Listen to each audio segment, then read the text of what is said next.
Hi everyone, this is Mylene and today tuturo ko sa inyo kung paano magkaroon ng e-loading business gamit si CoinsPH na application. Okay? At kung bakit niyo kailangan mag-coins na ngayon. So first, syempre, punta tayo sa CoinsPH na application. So, nakapag-login na ako.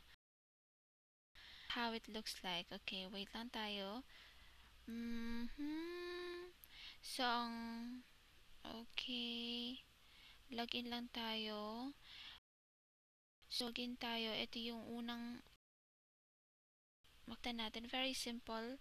No, as you can see, very simple lang. Very straightforward.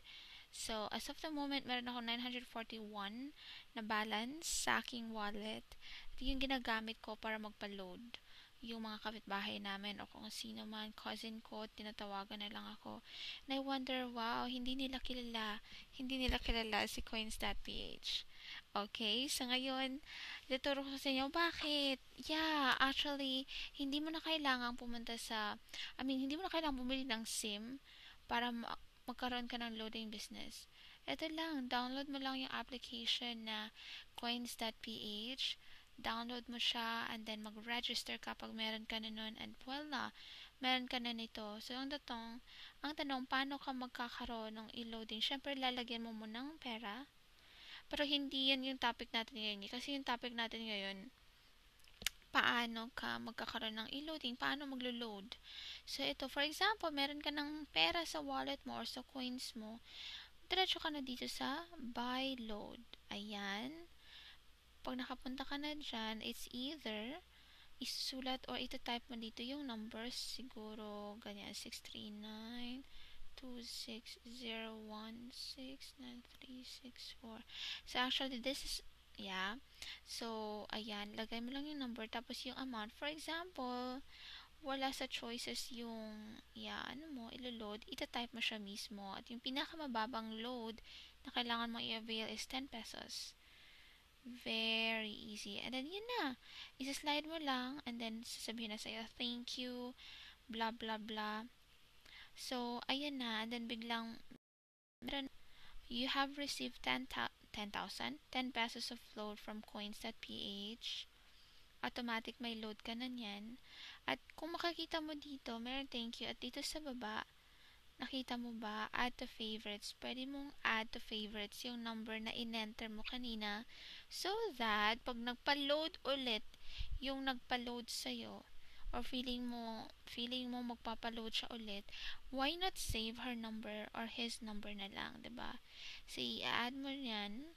I-click mo yung add to favorites tapos tatanong sa'yo kung anong name yung ilalagay mo doon. So, for example, ganon, lagay mo yung name. Syempre, hindi ko yan i-go kasi yung number na yun ay number ko naman. So, hindi ko na siya kailangang i-save kasi na-save ko na siya. And then, i-click mo lang tong save favorite. Okay? So, super dali lang if you feel na, itong taong to paload ng paload. So, isi-save mo na lang yung number sa favorites. Alright? Ganun lang kasimple. And, one more thing, pag nagpapaload ka nga pala, for example, ito, gagawin ko, papaloadan ko nga pala yung husband ko.